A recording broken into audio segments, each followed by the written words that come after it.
বিশ্বনবী আকায়ে নামদার তাজদারে মদিনা হযরত মুহাম্মদুর রাসূলুল্লাহ সাল্লাল্লাহু আলাইহি ওয়াসাল্লামের মাধ্যমে জানিয়ে দিয়েছেন জান্নাত আছে। ইন্নাল্লাযীনা আমানু ওয়া আমিলুস সালিহাতি কানাত লাহুম জান্নাতুল ফিরদাউসি নুজুলা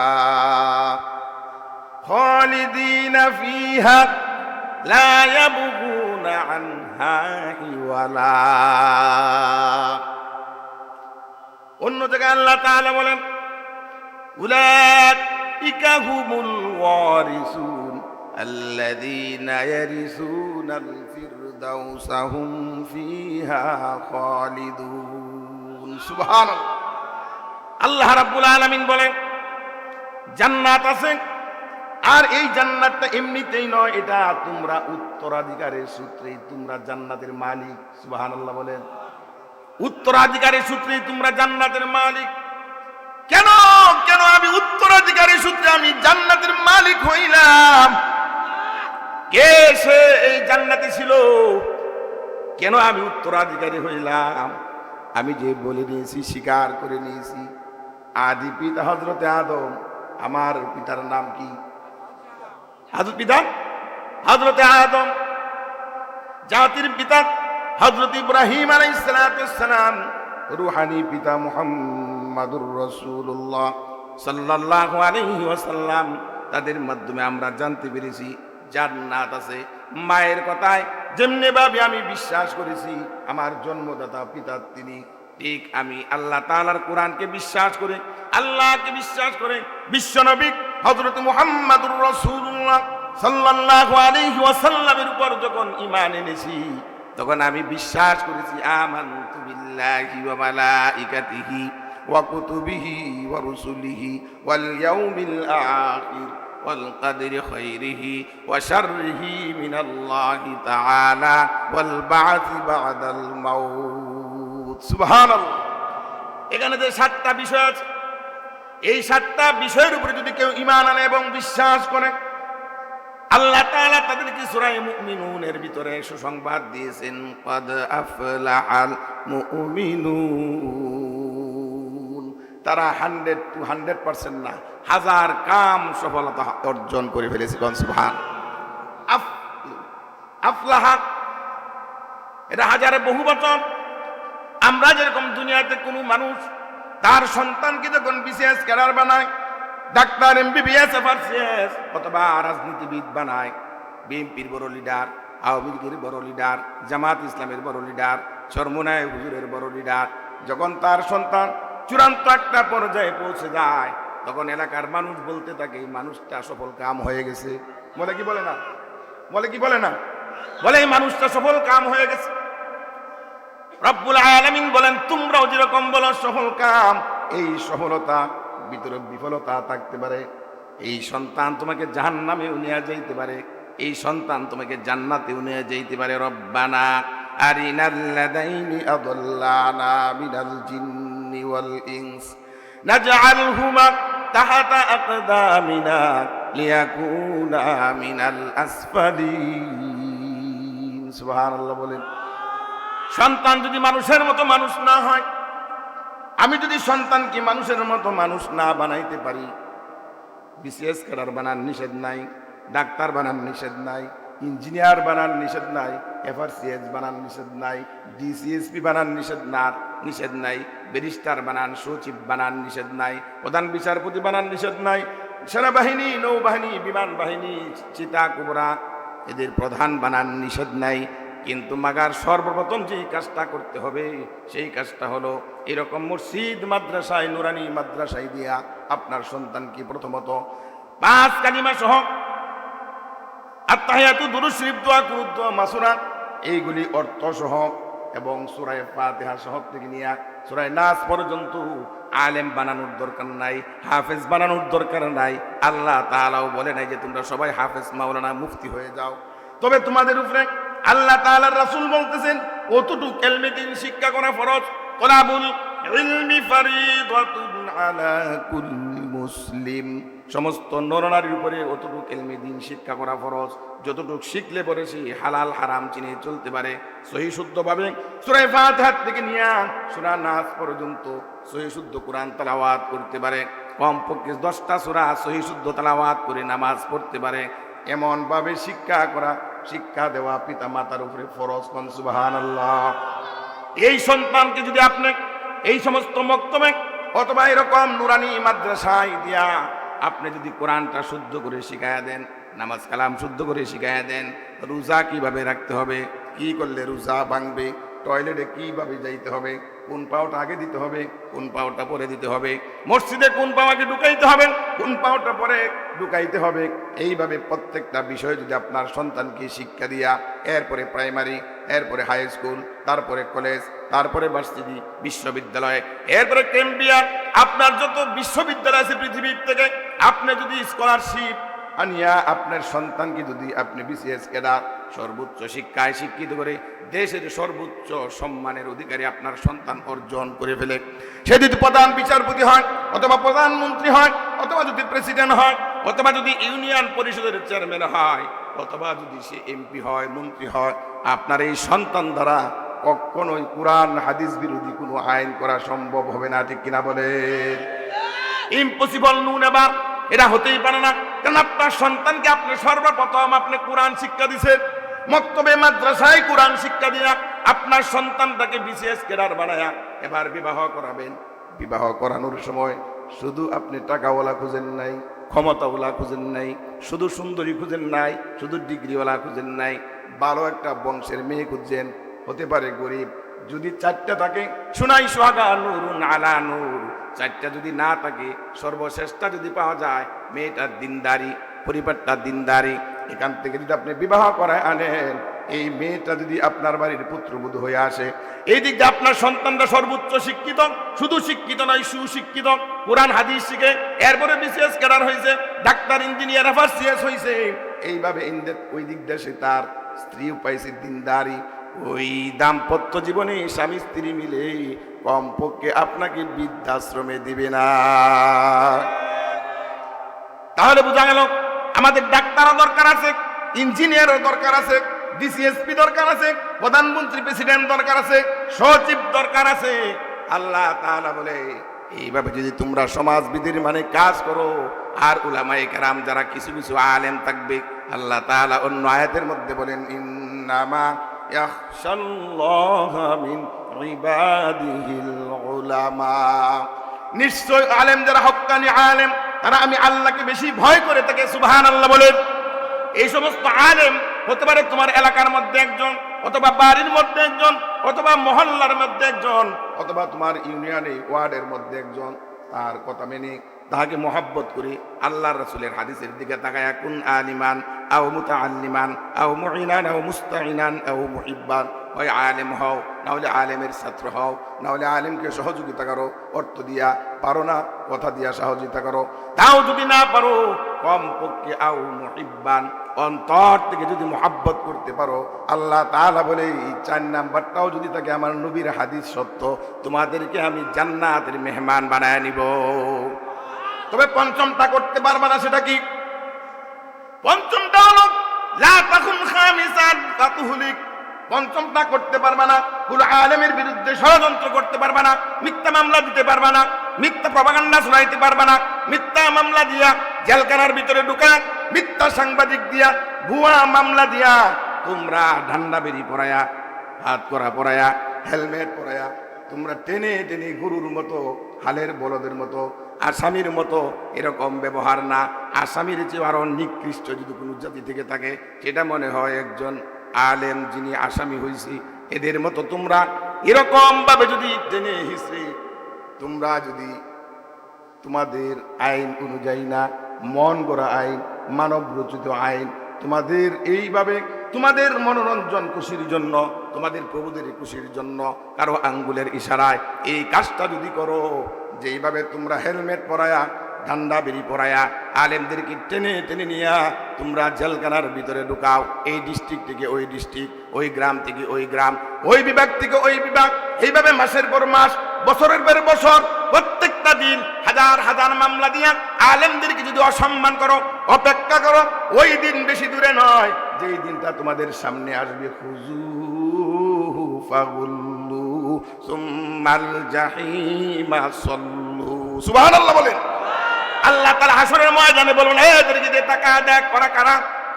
ওই সন্তান, যে সন্তানকে আপনি বিসিএস ক্যাডার বানাইছেন, বাগার কোরআন শিক্ষা দেন নাই, মক্তবে পড়ান নাই, মাদ্রাসায় পড়ান নাই, ডিসিএসপি হয়েছি, এমপি মন্ত্রী হয়েছি, বড় বড় দলের নেতা হয়েছি, হওয়ার পরে সে আলেমদেরকে থামায়, আলেমদেরকে তারা কিভাবে কোনটাশা করা যায়। কারণ আলেমরা হক কথা বলে, বাঁচলে গাজী, মরলে কি শহীদ।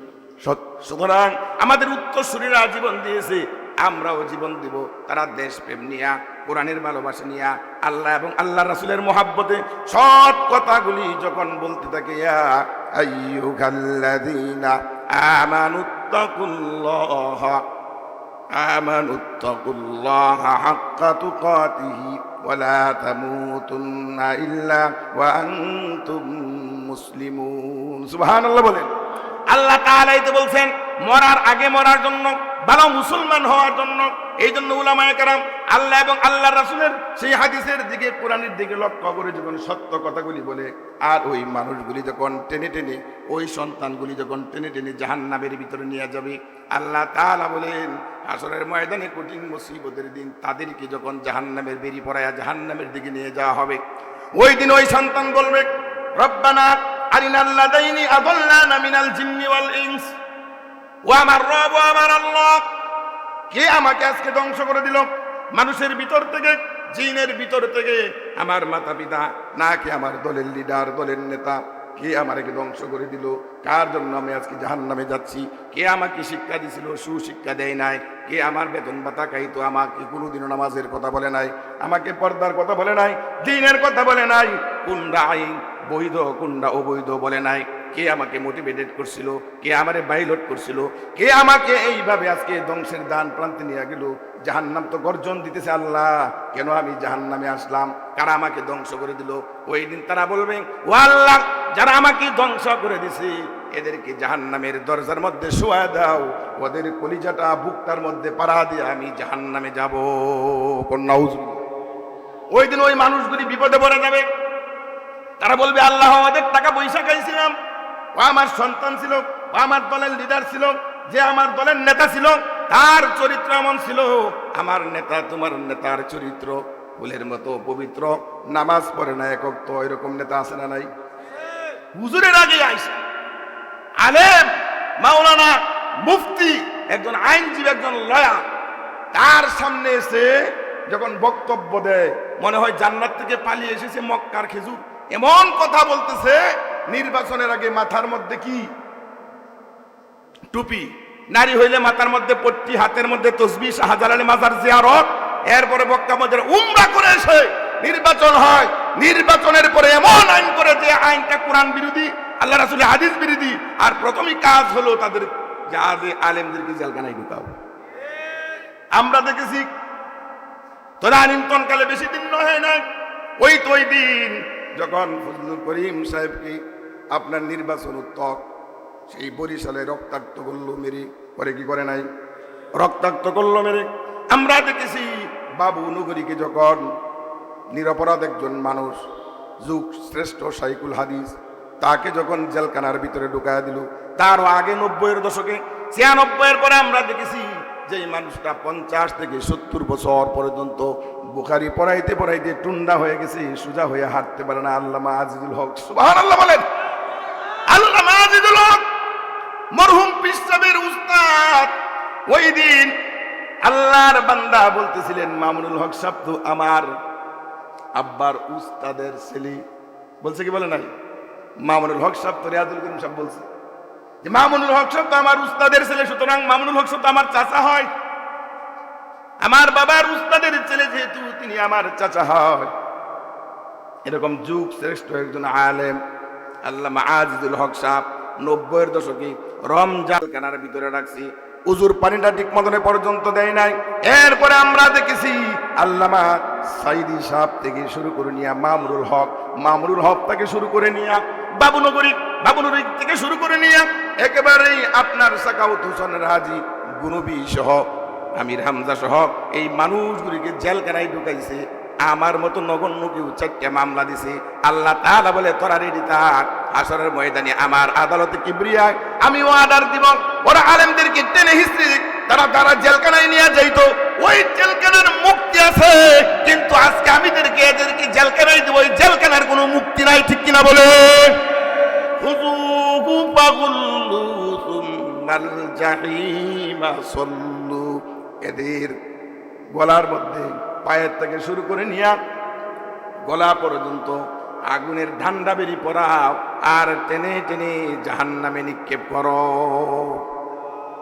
কোথায় নিক্ষেপ করো? জাহান্নামে। আর যখন জাহান্নামে নিক্ষেপ করা হবে, জাহান্নামের তেজস্বী আওয়াজ, জাহান্নামের গর্জন তারা শুনবে, আর জাহান্নাম জিজ্ঞাসা করবে মা সালাকাকুম ফি সাকার, মা সালাকাকুম ফি সাকার, এই সাকার নামক জাহান্নামে কেন আসলাম? এই জাহান্নামের কথা কি কেউ বলে নাই?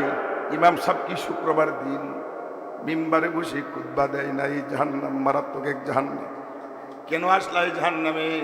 আর এই জাহান্নাম তো বড় এক জাহান্নাম। এখানের দুর্গন্ধ সইবার ক্ষমতা কাহারও নাই, এখানের ঠান্ডাও সইবার মতো কাহারও নাই, এখানের গরম সইবার মতো কাহারও নাই। এখানের সাপ বিচ্ছু কামড় দিলে পরে মরবেও না বাঁচবেও না, লা ইয়ামুতু ফিহা ওয়ালা ইয়াহইয়া, মরবেও না বাঁচবেও না। এমন এক জাহান্নাম, যেই জাহান্নামের ভিতরে খাদ্য দেওয়া হবে রক্ত পুষ, ঠান্ডা পানি চাইলে পরে এমন ঠান্ডা পানি দেওয়া হবে, নারী বুড়ি সব বরফ হয়ে যাবে পক্ষান্তরে। তখনই আবার গরম পানি চাইবি, এমন গরম পানি দেওয়া হবে বান্দার নারী বুড়িগুলি পিছনের রাস্তা দিয়ে বাহির হয়ে যাবে।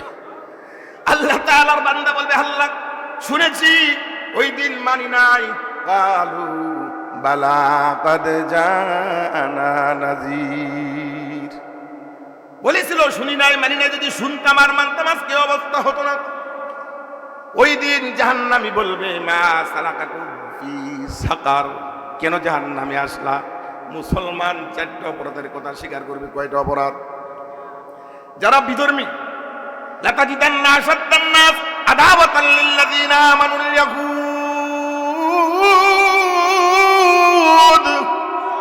ওয়াল্লাযিনা আশরাকু, মুসলমানদের চূড়ান্ত দুশমন হলো 2টা। একটা হলো ইহুদি, অর্থাৎ সেই বনি ইসরাইল, বর্তমান ফিলিস্তিনকে যারা জ্বালাইতেছে, যারা বিশ্বটাকে না চাইতেছে এই বনি ইসরাইল। আর একটা হইল মূর্তি পূজক, যে মূর্তি পূজক বর্তমান আমাদের দেশের উত্তর দিকে আছে, নাম কি? ভারত। নাম কি? যে ভারত হইল মূর্তি পূজক, যে মূর্তি আমাদের জাতির পিতা হযরত ইব্রাহিম আলাইহিস সালাতু ওয়াস সালাম কি বাংছিলেন না রাখছিলেন? ওনার পিতা আজর সহ আয়েশা বলল বাবা আসো আমরা একটু মেলায় যাই। তিনি বললেন ইন্নী সাকিম, আমি একটু অসুস্থ। অসুস্থতা 2 ধরনের, একটা হলো মানসিক আর একটা হলো শারীরিক। বাবা মূর্তি বানায়া জাহান্নামী হয়ে যাইতেছে, পুরা জাতি জাহান্নামী হয়ে যাইতেছে। উনি তো জানেন আল্লাহ তাআলা আমার নবী বানা পাঠাইছে। হারে কি সর্বনাশ! যেই জাতি আমার সামনে আমার বাবা সহ জাহান্নামের দিকে দৌড়ায়, আরে এই জাতি এই অবস্থা থেকে ইব্রাহিম আলাইহিস সালাতু ওয়াস সালাম মানসিকভাবে উনি অসুস্থ হয়ে গেলেন। উনি বলতেছে ইন্নী সাকিম, আমি অসুস্থ। সবাই চলে গেল। ইব্রাহিম আলাইহিস সালাতু ওয়াস সালাম হাঁটি হাঁটি পা করে মন্দিরের ভিতরে ঢুকলেন। সুবহানাল্লাহ বলেন। মন্দিরের ভিতরে ঢুকলেন। ঢুকার পর দেখে এক একজনের হাত 32টা, 30টা, 28টা, 20টা, 10টা, 12টা, এত হাত। সামনে খাবারের মধ্যে মাছি বয়, ছাগল আইসা প্রস্রাব করে, কুত্তা আইসা পায়খানা করে। কিছু বলারও ক্ষমতা নাই, ধরতেও পারে না, সইতেও পারে না, কথাও বলতে পারে না। ইব্রাহিম আলাইহিস সালাতু ওয়াস সালাম কি ব্যাপার, লাত উজ্জাত মানাত তোদেরকে না পূজা করে আমার আব্বা আজর সহ, তোদের সামনে খাবার, এতগুলি হাত, তোদের খাবার তোরা হেফাজত করতে পারস না, কিভাবে তোরা আমার আব্বারে আমার জাতিকে হেফাজত করবি? সুতরাং মেজাজ খারাপ হয়ে গেল। একটা কুড়াল নিয়ে বাংতে শুরু করলো। বাংতে সব বাঙ্গা শেষ। 32 কোটি মানুষ, 33 কোটি দেবতা, ভাঙতে ভাঙতে হরে কৃষ্ণ হরে রাম থইলাটাকে হারাইলাম, ঠিক কিনা বলেন? হরে কৃষ্ণ হরে রাম আগা পিছা এক সমান। এরা কিছু বলতেও পারে না, কইতেও পারে না, সইতেও পারে না। ভাঙ্গে, হাঁটু ভাঙ্গে কিছু বলে না, হাত ভাঙ্গে কিছু বলে না, পাও ভাঙ্গে কিছু বলে না। মেজাজ আছে খারাপ হয়ে গেল, ভাঙলো একজন, দুইজন, তিনজন, পাঁচজন, 10 জন। ভাঙতে ভাঙতে মেজাজ খারাপ হয়ে বড়টার দিকে তাকাইছে, কি ব্যাপার? তোর কোনো নির্দেশ ছিল নাকি? ওরা কথা বলে নাই কেন? তাহলে তুই বল, নাহলে তোরাও কিন্তু শেষ করবো। সুবহানাল্লাহ বলেন। কি ব্যাপার? সব তো ভাঙ্গে শেষ, তুই তো বড় দেবতা, তোর অনুসারী লাত ইজ্জত মানার সব শেষ করে দিলাম। তুই বড় লিডার, তোর অনুসারী, তোর সাথী সঙ্গী, এদেরকে তুই বাঁচাইতে পারস নাই, তাহলে তুই কেমনে আমার বাবা সহ 14 গোষ্ঠীরে বাঁচাইবি? তোরেও ভাঙ্গে বলামু। হঠাৎ করে ইব্রাহিম আলাইহিস সালাম তো নবী, আল্লাহ মাথার মধ্যে একটু ব্রেন ডাইলা দিছে, ভাঙ্গিস না, রাইখা দি। এর কান্দের মধ্যে কুড়ালটা ঝুলায় রাখ, সুবহানাল্লাহ। কুড়ালটা ঝুলায় রাখছে, ঝুলায় উনি চলে গেছেন। ওরা বাজার ঘাট করে আসবে, দেখবেন মাছ মারে আসে, দোকানদারি করে আসে, ব্যবসা করে আসে, হাল চাষ করে আসে, নদীর থেকে আসে, উসুল করে যখন যায় প্রণাম করতে করতে যায়, বলে কি বলে না এরকম, হরে কৃষ্ণ হরে রাম, হরে কৃষ্ণ হরে রাম, রাম ইয়া রাম, রাম রাম রাম রাম বলতে বলতে যায়। কিন্তু তারা বাজার ঘাট করে, ব্যবসা বাণিজ্য করে, মূর্তি বিক্রি করে যখন আসলো, একেবারে হেডকোয়ার্টার, সবচেয়ে বড় মন্ত্রণালয়, সবচেয়ে তাদের বড় এবাদতের জায়গা, পূজার জায়গা, এখানে এসে তারা একটু রাম রাম বলবে, কালী কালী মা সরস্বতী, মা দুর্গাকে একটু সালাম জানাবে, ভক্তি শ্রদ্ধা করবে। কিন্তু হায় হায়, হরে কৃষ্ণ হরে রাম আয়সা দেখে ভাঙ্গে সব করে তুই এক সমান। কি ব্যাপার? কে ভাঙলো? কে করলো? ধরের দৈরান। ওই সমস্ত সময় তো সিসি ক্যামেরা ছিল না, আসিল? সিসি ক্যামেরা ছিল না। কে ভাঙছি? খুঁজতে খুঁজতে একজনে কয়, সবাই যখন আমরা গেলাম দেখছি একজন যায় নাই। তার নাম কি? নাম কি? ইব্রাহিম। কম মনে হয় এটা ইব্রাহিমের কাজ। তার চলাফেরা, কথাবার্তা, উঠা ভাষা বেশি একটা সুবিধাজনক নয়। এটা ইব্রাহিম ছাড়া কেউ করে নাই, কোন সুবহানাল্লাহ। আসলে আমার বলা উদ্দেশ্য নয়, একটা কারণে বলতেছি। যখন ইব্রাহিম আলাইহিস সালামকে ধরে আনলো, হ্যাঁ ইব্রাহিম বলো এই কাম কে করছি? ইব্রাহিম কয় যে সবার চেয়ে বড় হেই তো করছি। মানতে কাটালেন দুইটা। মানুষের ভিতরে সবচেয়ে বড় কি? নবী। যারা মানুষের ভিতরে যারা নবী, তারা হইল সবচেয়ে বড়। আর ওরা বুঝছি যে আমাদের মূর্তির ভিতরে সবচেয়ে বড় যেটা, এটার কান্দের মধ্যে কোরাল। ইব্রাহিম মনে হয় ওটার কথা বলছে। কে করছে? ইব্রাহিম। ভালো করে বলো। ইব্রাহিম আলাইহিস সালাম বলে যে বড় সেই তো করেছি, আমাকে কেন জিজ্ঞাসা করো? তোমরা কি দেখো না কে করেছে?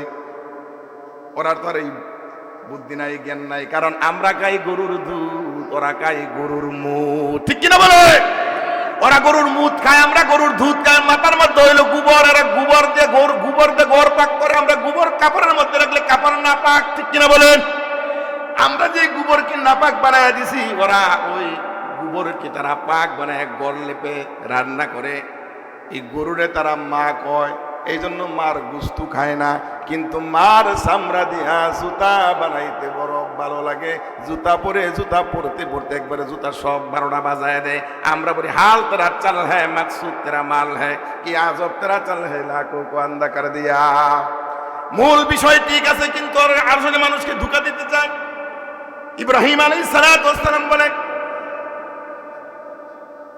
ইব্রাহিম আলাইহিস সালাম বলে, বুঝেছি, ভালো করে বুঝেছি তোমরা কি বলতে। এই জন্য উত্তর দাও নবীর মতো দিছেন, যে বড় সেই তো ভাঙছি। ইন্ডিমান টাইমে লিডাররা বলে কি ব্যাপার? হে ইব্রাহিম, তুমি কি পাগল হয়ে গেছে নাকি? কেন? তুমি যে বলতেছো বড়টা, এত কথাই বলতে পারো না। সুবহানাল্লাহ বলেন। দেখেন তাওহীদের দাওয়াত কেমনে দিতে হয়। তুমি যে বলতেছো বড়টা ভাঙছি, সে তো কথাই বলতে পারে না, হাঁটতে পারে না, চলতে পারে না। কোরাল ধরবে কেমনি? সে তো খাইতেও পারে না, চলতে পারে না, হাঁটতে পারে না। এবার ইব্রাহিম আলাইহিস সালাম বলে যে চলতে পারে না, বলতে পারে না, হাঁটতে পারে না, তাহলে তার ইবাদত কেন করেন? যে তার অনুসারীদেরকে বাঁচাইতে পারলো না, আপনাদেরকে কেমনে বাঁচাবে? সুতরাং ওরা সব বাতিল, এদেরকে বাদ দিয়া পড়েন লা ইলাহা ইল্লাল্লাহু ইব্রাহিম খলিলুল্লাহ। সুবহানাল্লাহ বলেন। এই কথা যখনই বলল তখন তারা তেলে বেগুনে চলে গেছে। এমন ভাবে তারা আক্রান্ত করলো, লম্বা ঘটনা, অনেক ইতিহাস, এই ইতিহাস বললে শেষ হবে না। রক্ষান্তরে তারা বললো, ইব্রাহিম সাবধানে কথা বলো, তুমি কি জানো কার সামনে কথা বলতেছো? ইব্রাহিম বলে, আমি জানি, ভালো করেই চিনি আমি কাদের সামনে কথা বলতেছি, কারণ আল্লাহ তাআলা আমারে নবী বানায় পাঠাইছে। আমি সাধারণ মানুষ নয়, আমি অসাধারণ মানুষ। আমার পিতাকে আমি জাহান্নাম থেকে বাঁচানোর জন্য আমি এই কথাগুলি বলতেছি, সুতরাং বি কেয়ারফুল, সাবধানে কথা বলো। তারা বলে, হ্যাঁ ইব্রাহিম, তোমরা যদি নমরুদকে প্রভু না মানো তাহলে তোমার 12টা বাজায় দিব। যেমন তারা বলে, জাতির পিতা যদি মুজিবর না মানো, আমরা বলি জাতির পিতা ইব্রাহিম, শেখ মুজিবর গোড়ার ডিম। জাতির পিতাকে, যে জাতির পিতার সন্তান, তার সন্তান এমন একজন সাত আলেমদেরকে জেলখানায় ঢুকাইল। জাতির পিতা ইব্রাহিম তার বাবার এসে বলে, অথচ শেখ মুজিবুর রহমান সেই শামসুল হক ফরিদপুরি রহমাতুল্লাহি আলাইহির কাছে গিয়া আসামির মতো দাঁড়ায় থাকতেন। মাওলানা আব্দুল হামিদ খান ভাসানীর সামনে গিয়া চুরের মতো দাঁড়ায় থাকতেন। রাজনীতি শিখাইছে মাওলানা আব্দুল হামিদ খান ভাসানী, রাজনীতি শিখাইছে বঙ্গবন্ধুকে শেখ এই সেই আপনার শামসুল হক ফরিদপুরি রহমাতুল্লাহ আলাইহি। উনি একদিন জানতে পারলেন শামসুল হক ফরিদপুরি রহমাতুল্লাহ আলাইহি বড় অসুস্থ, দৌড়ায় গেছেন নেতা। আসলে পুরুষ তো মাথার মধ্যে তো কিছু আছে, ঠিক কিনা বলেন? দৌড়ায় গেছে, গিয়া দেখে হুজুর খুবই অসুস্থ, কিন্তু নেতা তার ভালো করেই চিনতেন। কি ব্যাপার মুজিবর, তুমি আসলা? পারছি হুজুর, আপনার কথা যখন শুনেছি আর দিলটাকে মানাইতে পারেন, এই জন্য আসছি। হুজুর, আপনি যে পোশাকটা পরে আছেন খুব সুন্দর দেখা যায়। ওই যে যেটা বঙ্গবন্ধু কি কোটি, বঙ্গবন্ধু কোট, এই বঙ্গবন্ধু কোটটা শেখ মুজিবর যখন দেখল শামসুল হক ফরিদপুরি রহমাতুল্লাহ আলাইহির পরনে, হুজুর অসুস্থ, উঠে বসলেন। হাজার হইলেও তো মেহমান, আমার বাড়িতে এসেছি, হুজুর উঠে বসলেন। কষ্ট করে বসে বলতেছি, মুজিবর তুমি আসছো ভালোই হয়েছে, তুমি তো জাতিকে দিক নির্দেশনা দিবা, যদি দিক নির্দেশনার মতো দাও, দুনিয়ার নেতা আল্লাহ তোমারে বানাইছে, জান্নাতটাও তোমাকে আল্লাহ দান করে দিবেন। শেখ মুজিবর বলে, হুজুর আপনার গায়ের যে কুটটা খুব সুন্দর দেখা যায়। এই কথা বলতে দেরি শামসুল হক ফরিদপুরি রহমাতুল্লাহি আলাইহি কুটটা গুলে মুজিবরকে পড়ায় দিলেন। শেখ মুজিব বঙ্গবন্ধুরে পড়ায় দিলেন। বঙ্গবন্ধু পড়লেন, বলতেছে, হুজুর আপনি একজন আল্লাহর ওলি মানুষ, আমাকে এই কুটটা কেন পড়ায় দিলেন? এই কুটটা তো আপনার কাছেই শোভা পায়। এই কথা বলে যখন খুলতেছিলেন, শামসুল হক ফরিদপুরি রহমাতুল্লাহ আলাইহি বলে, খুলতে হবে না, তুমি নেতা হইবা, আমি তোমার এই কুটটা দান করে দিলাম। সুবহানাল্লাহ বলেন।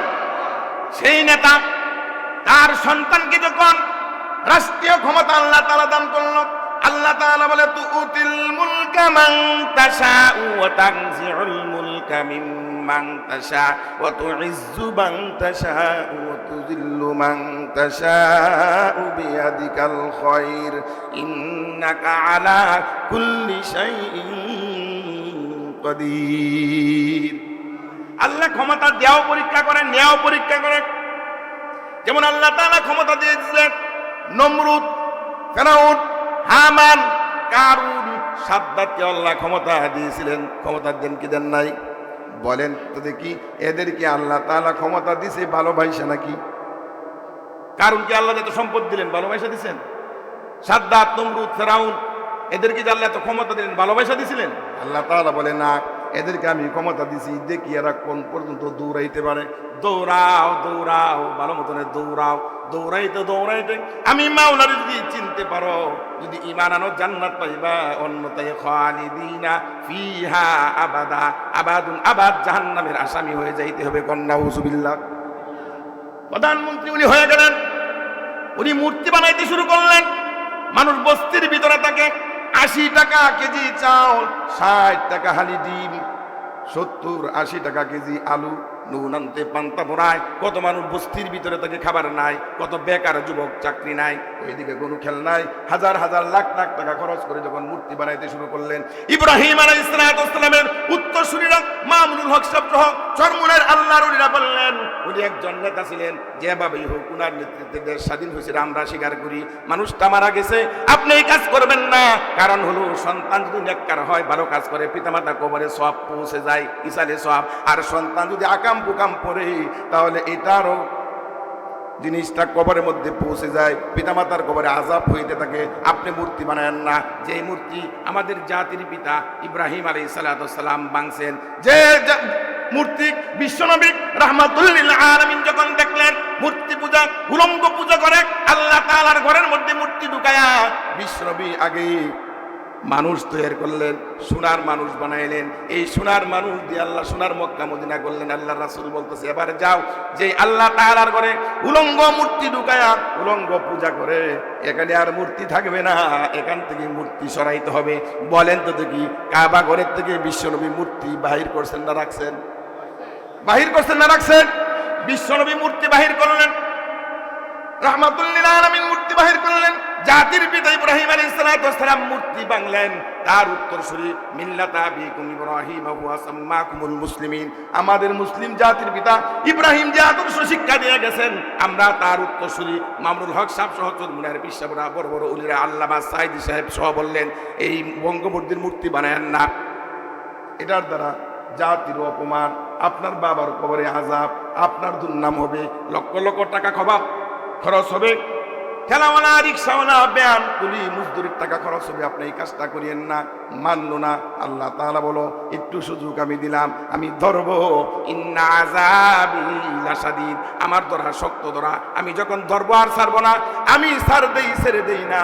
আমরা দেখেছি দেখতে দেখতে দেখতে দেখতে 16 বছর তারা পণ করলো, 41 সাল। আল্লাহ তাআলা বলে, তোমরাও কৌশল করো, আমিও কৌশল করি। ওয়া মাকারু ওয়া মাকারাল্লাহ আল্লাহু খায়রুল মাকিরিন।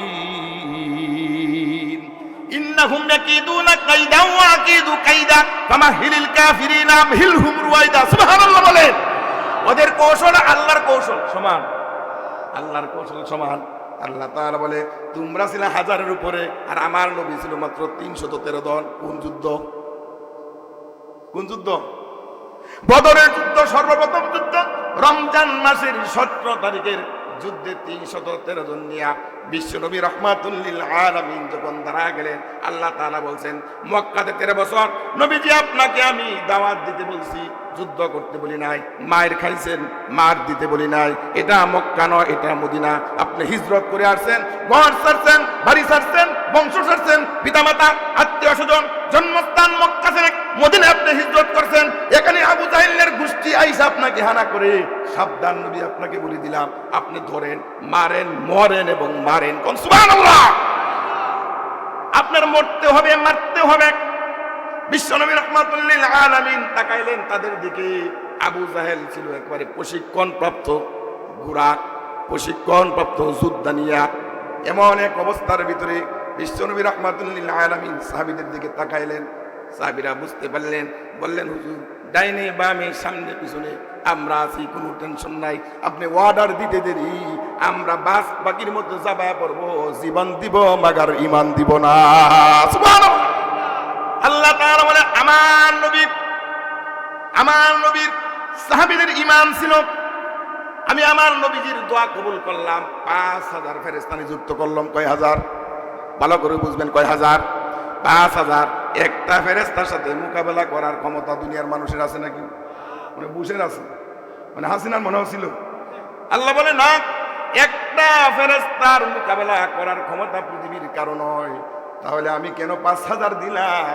আল্লাহ কয়, এটা আমার নবীর সাহাবীদের সম্মান। আমার নবীর সাহাবীদের সম্মানার্থে আমি 5000 ফেরেশতা নিযুক্ত করলাম। আমি বললাম, নবী গো, আপনি ডাইনে বামে সামনে পিছনে উপর দিকে তাকায় দেখেন, 5000 ফেরেশতা নিযুক্ত করেছি। আর 313 জন সাহাবী যখন বিশ্বনবী তলোয়ার হাতের মধ্যে দিলেন, তীর ধনুক দিলেন, একজন সাহাবীর তীরও নাই, ধনুকও নাই। সাহাবী বলতেছে, হুজুর আমার কি কিছু নাই নাকি? হুজুর বলে, আর তো নাই, তোমাকে কি দিব? হুজুর আপনি যেটাই দিবেন সেটাই আমার জন্য যথেষ্ট। বিশ্বনবী তাকায় দেখে একটা মরা খেজুরের ডাল পড়ে আছে, টান দিয়া ধরে দিলেন, ওরে সাহাবী নেও এই তলোয়ার। সুবহানাল্লাহ বলেন, আর জোরে বলেন সুবহানাল্লাহ। বিশ্বনবী রাহমাতুল লিল আলামিন মরা খেজুরের ডাল যখন এই সাহাবীর হাতে দিলেন, আর যখন যুদ্ধের দামামা বেজে গেল, আল্লাহ রাসূলের সাহাবী 313 জন ঝাঁপায়া পড়লেন। ওই সাহাবী বলে, আমি যখন মরা খেজুরের ডালটার সামনের দিকে আগায় ধরি, আমি দেখতে পাই আমার খেজুরের ডালটা যেন কয়েক গুণ লম্বা হইয়া কাফেরদেরকে কল্লা ফেলে দিতেছি। আর একটা তলোয়ার সামনে যায়। বিশ্বনবী রাহমাতুল্লিল আলামিনের সাহাবীরা যখন এইভাবে সামনে অগ্রসর হইতেছেন আর কতল করতেছেন সাহাবীদের, কি আল্লাহ তাআলা পরীক্ষা করার জন্য ফেরেশতাদেরকে বললেন, এই ফেরেশতা থামো, আসলে কি তোমরা সহযোগিতা করতেছো দেখি নাকি আমার নবীর সাহাবীরা বিজয় হইতেছে, নাকি আসলে মনের তাদের আমি আল্লাহকে সন্তুষ্ট আমার রাসূলের সন্তুষ্টির জন্য জীবন দেই কিনা একটু দেখি। আল মালু ওয়াল বানুনা জিনাতুল হায়াতিদ দুনিয়া। সুবহানাল্লাহ। আল্লাহ তো বলছেন কাদ আফলাহাল মুমিনুনা আল্লাযীনা হুম ফি সালাতিহিম খাশিউন والذين هم عن اللغو معرضون والذين هم للزكاة فاعلون والذين هم لفروجهم حافظون إلا على أزواجهم أو ما ملكت أيمانهم فإنهم غير ملومين। সুসংবাদ আর সুসংবাদ, মুমিনদেরকে আল্লাহ সুসংবাদ দিয়া বলতেছে, ও সাহাবীরা থামো, ও ফেরেশতারা থামো। আচ্ছা বলেন তো কি সাহাবীদের মনের মধ্যে কি আল্লাহ জানে কি জানে না? আল্লাহ বলে আলিমুল গায়বি ওয়াশ শাহাদাতি হুয়ার রহমানুর রহিম। আল্লাহ আলিমুল গায়ব সামিউন বাসীর, আল্লাহ সব জানেন শুনেন। তারপরে একটু পরীক্ষা করলেন, ফেরেশতাদেরকে দেখাইতেছে যে তোমরা সহযোগিতা করতেছো দেখে নাকি আসলে তারা ইমানের বলে বলিয়ান হইয়া সুদৃঢ় প্রত্যয় সীসা ডালা প্রাচীরের মতো সামনে অগ্রসর হয়। একটু দেখি আসলে আল্লাহ দেখার জন্য না, আল্লাহ কই দেখ তোরা ভালো করে দেখ। আমি যে বলছিলাম ওই যে ক্বালা রাব্বুকা লিল মালাইকাতি ইন্নী জাইলুন ফিল আরদি খলিফা, আমি দুনিয়াতে একটা প্রতিনিধি বানাইতে চাই যারা আমি আল্লাহর প্রতিনিধিত্ব করবে, তাদেরকে দিয়ে আমি দুনিয়ার ভিতরে আমি আল্লাহর ইকামতে দ্বীন প্রতিষ্ঠা করব। সুবহানাল্লাহ বলেন। তারা জীবন দিবে, তারা ধন দিবে, সম্পদ দিবে, সন্তান দিবে, ক্ষমতা আধিপত্য যা আছে সব আমার রাসূল আমি আল্লাহকে ভালোবেসে বিসর্জন দেয়া দিবে, মাগার ঈমান দিবে না। কন্যা সুবহানাল্লাহ। ফেরেশতারা বলছিল আল্লাহ আমরাই তো আপনার ইবাদত করতেছি, ওদেরকে বানায় কি দরকার? তার আগে আপনি জিন জাতি বানাইলেন, ওরা কাটাকাটি মারামারি হিংসা হানাহানি কত কিছুই তো করলো, এখন আপনি আবার এমন এক জাতি বানাইবেন এরা ক্ষমতার জন্য, টাকার জন্য, গাড়ি নিয়া, বাড়ি নিয়া, টাকা নিয়া, পয়সা নিয়া, নদী নিয়া, ঘাস নিয়া, বাঁশ নিয়া, গরু বাছুর নিয়া বিভিন্ন ভাবে তারা রক্তপাত করবে, এমন এক জাতি আপনি কেন বানাইবেন? আপনার তাসবিহ তো আমরাই পড়তেছি। কন্যা সুবহানাল্লাহ। আল্লাহ তাআলা কি বললেন? আমি যা জানি তোমরা তা জানো না। এই কথাটা দেখা দেওয়ার জন্য আল্লাহ বলেন এই ফেরেশতারা থাম, এটা বদরের যুদ্ধ। আমার নবী মক্কা থেকে মদিনায় হিজরত করেছেন, দেখি আমার নবীর সাহাবীরা কি করে। বাগান দিয়া দিছি, একজনের বিবি আরেকজনের দিয়া দিছি, একজনের ঘর আরেকজনের দিয়া দিছি, একজনের ঘর আরেকজনের দিয়া দিছি, দেখি এবার তারা আমি আল্লাহর সন্তুষ্টির জন্য জীবনটা দেয় কিনা। তোমরা থামে যাও। ফেরেশতারা থেমে গেল। ফেরেশতারা থামতে দেরি আল্লাহর রাসূল সাল্লাল্লাহু আলাইহি ওয়াসাল্লামের সাহাবীরা আগের চেয়ে আরো কয়েক গুণ বেশি যুদ্ধ করতে করতে সামনে অগ্রসর হইতে শুরু করলেন। এটা কি বলা হয়েছে? ইন্নামাল আমালু বিন্নিয়াত। নিয়ত যদি খালেস হয়, আল্লাহ তাআলা বলে খালেস নিয়ত যদি কেউ তিল পরিমাণ দান করে, আমি এই দানটাকে বাড়াইতে বাড়াইতে বাড়াইতে বাড়াইতে উহুদ পাহাড় পরিমাণ করে দেই। কোন সুবহানাল্লাহ। আল্লাহ তাআলা দেখলেন, ফেরেশতারাও দেখতেছে সর্বনাশ, আমরা সহযোগিতা তামা দিলাম, এরপরে দেখি সামনে যায়। আল্লাহ তাআলা কয় এরা হইল আখির নবীর উম্মত, আমার নবী হাবিবুল্লাহর উম্মত, এদের জন্যই তো আমি জান্নাত বানাইছি। তোরা তো না করছিলি, দেখ তাকায় দেখ কেমন ইমানদার। দেশ ছাড়ছে, বাড়ি ছাড়ছে, আবার যুদ্ধ নয়, সাধারণ যুদ্ধ নয়, ছেলের যুদ্ধ বাবার বিরুদ্ধে, নাতির যুদ্ধ দাদার বিরুদ্ধে, দাদার যুদ্ধ নাতির বিরুদ্ধে, বাতিজার যুদ্ধ চাচার বিরুদ্ধে, চাচার যুদ্ধ বাতিজার বিরুদ্ধে। যুদ্ধটা কঠিন না সহজ? কঠিন না সহজ? মনে করেন ওটা হলো আলিপুর, এটা হলো মহিপুর। ওটা কি? এটা মহিপুর। ওই পারে একটা মাহফিল হইতেছে, এইবারে একটা মাহফিল হইতেছে। আচ্ছা এই মুহূর্তে মনে করেন আপনারা বলতেছে তোরা মাহফিল বন্ধ করো, এটা শিকড়, এখান থেকে তোরা লেখাপড়া করে তারপরে মাওলানা মুফতি হয়েছো, এই শিকড়ের সাথে বেয়াদবি করে তোমরা মাহফিল করবে না, হতে দিব না। যদি বলেন একটা হুঙ্কার দেন, আর ওরা যদি বলে আমরা পড়ছি বটে, এখন আমাদেরকে সারা বাংলাদেশে চিনে, আমাদের মন চলে স্বাধীন দেশ, আমরা মাহফিল করব, আপনাদের সমস্যা কি?